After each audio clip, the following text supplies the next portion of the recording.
Hi there, I'm Sarah. I'm pretty sure that I overwatered my huge Hoya Compacta. So join me as I try to troubleshoot the problem.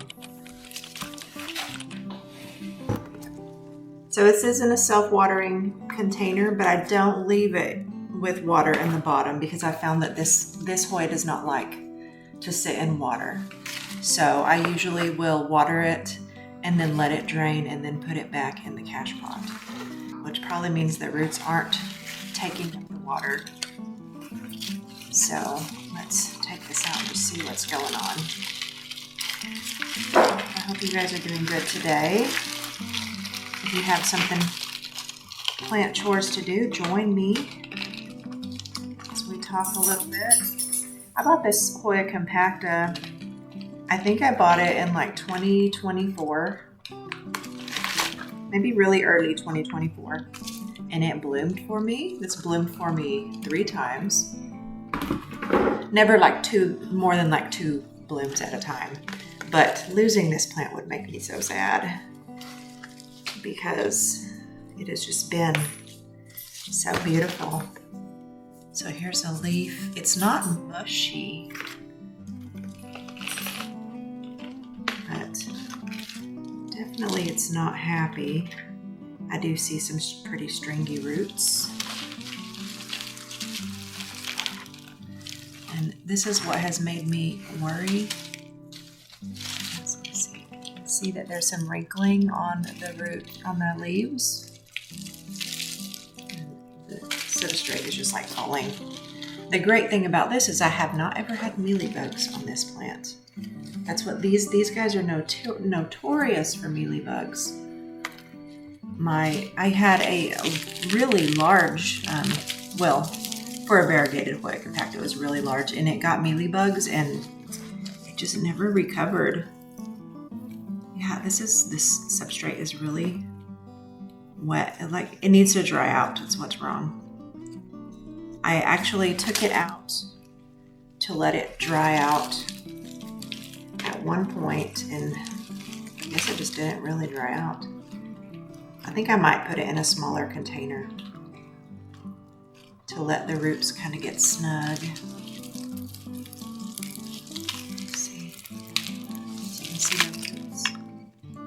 They're not like in horrible shape. It's definitely not dry rot.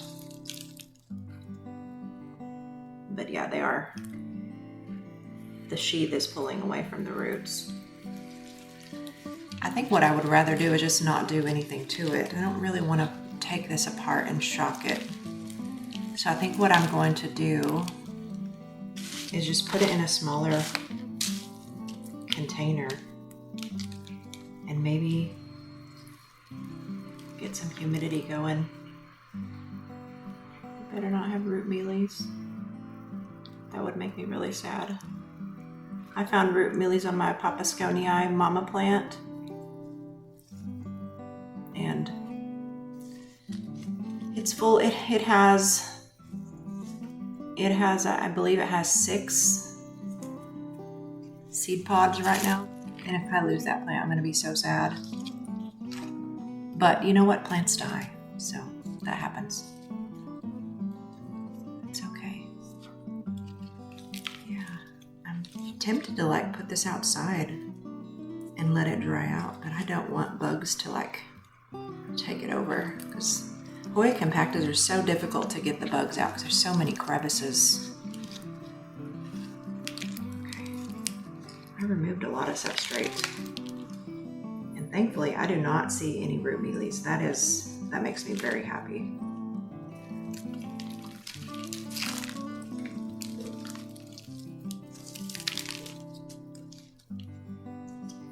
But there are a lot of upset roots here.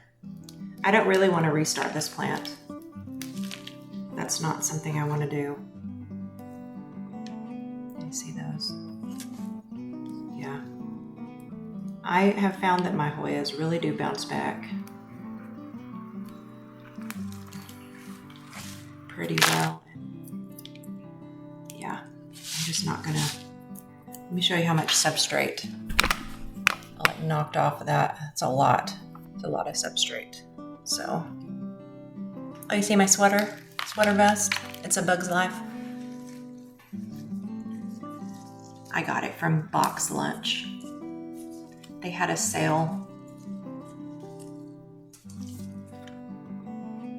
Okay.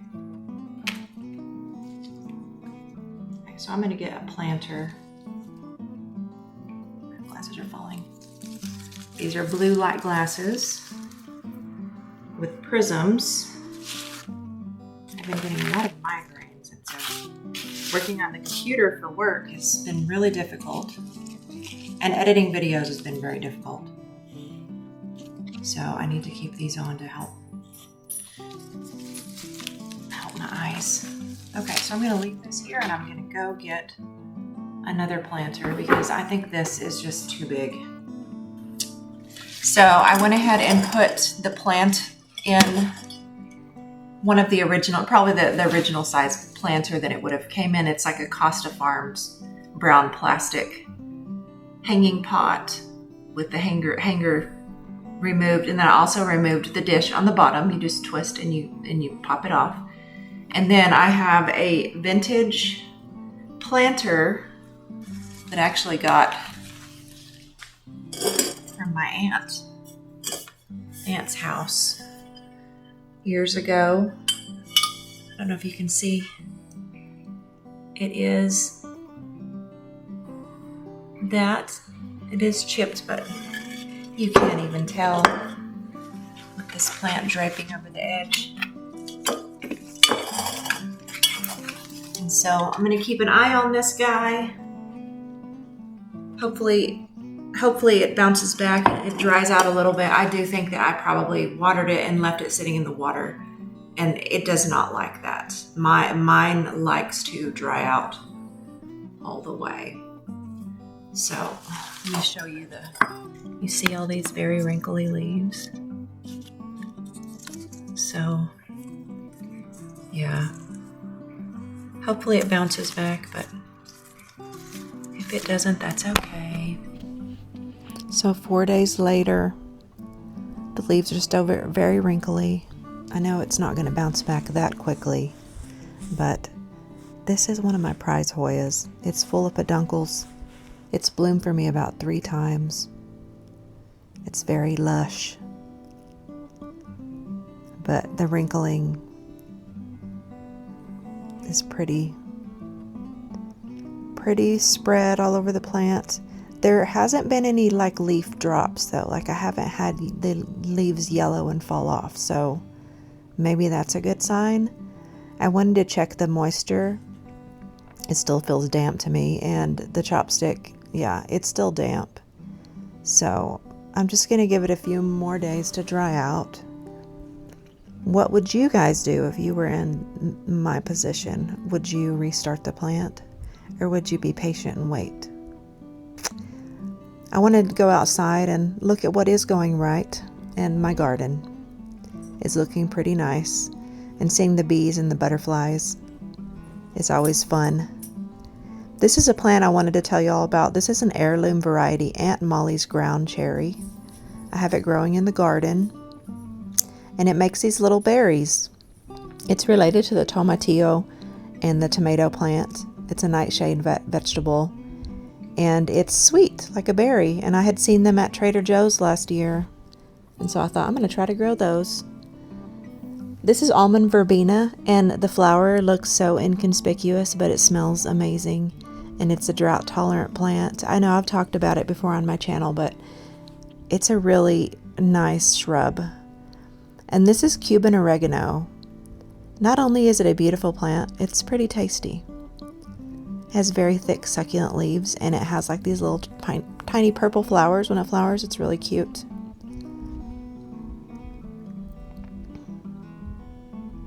This is my garden. It's been raining like crazy, so everything is really happy. This is the Mistic Spired's Blue Mist Salvia, and the butterflies and the bees and the pollinators love this plant. It's not really blue, like it has like little blue flecks maybe in the middle of the flower. And then I spotted a flower that had not bloomed yet. So this is the white mist flower. And It's so pretty. Next to it is the blue mist flower. It's more purple than blue, but the leaves are very different. The leaves on that plant are like a lot more lacy, and the other one, the leaves are a lot thicker. This is another salvia. Beautiful purple flowers. I want the perimeter of my garden to be surrounded by flowers to draw in the pollinators. This is a volunteer zinnia, and I'm not going to pull it. I hope that it is one of the giant salmon zinnias that have been growing the last 2 years in my garden. And one thing I do like to do is I like to kind of pinch back the zinnias so that they'll branch off and I'll have more flowers. The big green plant, that is a Turk's cap, a pink Turk's cap. That actually made fruit last year, and I was able to make a pink Turk's cap simple syrup. It came out really nice. The lemon thyme is blooming, these really cute little purple blooms. And I'm picking up a lot of volunteer plants in the mulch this year. So this is a volunteer chive. I've been like digging them up and like planting them together, and then I have friends that are growing gardens that I'll just pass on the plants to them. That is a columbine. And then these are some French dressing radishes. I lined all the perimeters of my flower beds with radish seeds because I had so many radish seeds for some reason, and it just has turned out to be really good. About half of the radishes are ready to pull. I just haven't done it yet. Yes, I am in my robe. That was a nasturtium. These are volunteer beans that came up from last year. There's carrots, and there's some more chives. And then this is arugula, so I have a lot of arugula growing in here. I really like arugula. It needs to be picked. So I'm going to spin around here. Lots of squash. I have my parsley is starting to flower. It bolted. I need to cut back the flowers because I don't want it to reseed like all in that area. And the next year I have parsley growing everywhere.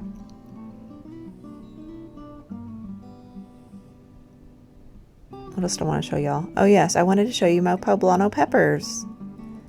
I looked everywhere for poblano peppers plants the last 2 years, and I finally was able to snag 2.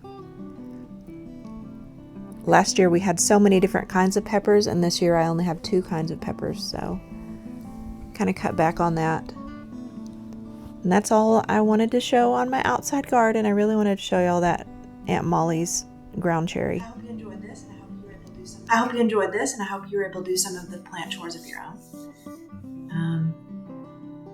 Have a great day. Bye.